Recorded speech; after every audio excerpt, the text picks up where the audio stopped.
Hi everyone, in this video we are going to take a deeper look at the difference between an exo and an endothermic reaction. So let's review. Exothermic is a reaction that releases energy. So if I were going to write this out in a generic form, I would say my reactants A are going to my products B plus heat. So we release heat. Heat is a product for an exothermic reaction. Now, for an endothermic reaction, it is something that gains energy. So endothermic gains energy. So if I were to write the same generic reaction of A going to B, this time I would write heat as a reactant. So we were saying that A needs heat in order to go to B for an endothermic reaction. For an exothermic reaction, we're saying A spontaneously turns into B, and during that process it releases heat. Okay? Now, why am I talking about this? Well, I need to introduce a very, very important term called enthalpy. So enthalpy is typically represented by a capital H, so it is a state function. And enthalpy is a term that scientists just made up, okay? So we have to understand that. We made up this term as a way to easily communicate information from one scientist to another. So essentially what enthalpy is the transfer of heat energy.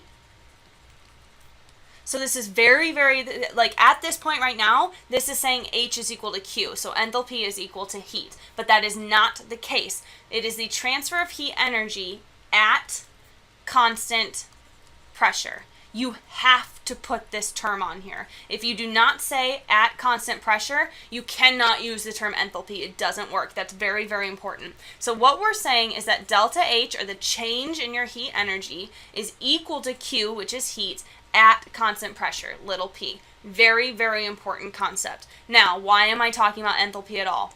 Well, it turns out we can look at the sign convention of our delta H term, or a change in heat energy, to decide whether or not something is endo or exothermic. So the way we determine that is we say delta H is equal to the energy of our products minus the energy of our reactants. And you're either going to get a positive number or a negative number. So when delta H is positive, this is something that is an endothermic reaction, and so it gains energy. So the reactants need energy in order to convert themselves into products. So if we get a negative number, we would say this is an exothermic reaction. So it releases energy. And so we would say our reactants turn to products, and during that process, we release a lot of energy. So let's draw this out. Okay, so we're going to have two diagrams. We're going to essentially say this is a progression of time. That's not really the best way to describe that, but for our sake, that's fine. And then our y-axis is going to be our change in enthalpy. So time. All right, so what we're going to do is have two different situations. So let's start off with something where our reactants energy is down here. So this is all of our reactants. We total up all the potential energy that's just sitting within that molecule. Then we're going to look at our products. So for this, we have to put energy in, physically put energy in order to go from the reactants to the products. There's no way we're just going to get uphill, essentially, without putting in some energy. So if you put in energy, you need to gain energy to go from reactants to products. This is definitely an example or a drawing of an endothermic reaction. So if you were to look at this value, products, subtract this value, reactants, this is your delta H, which is going to be positive. Okay? Let's look at the opposite of that.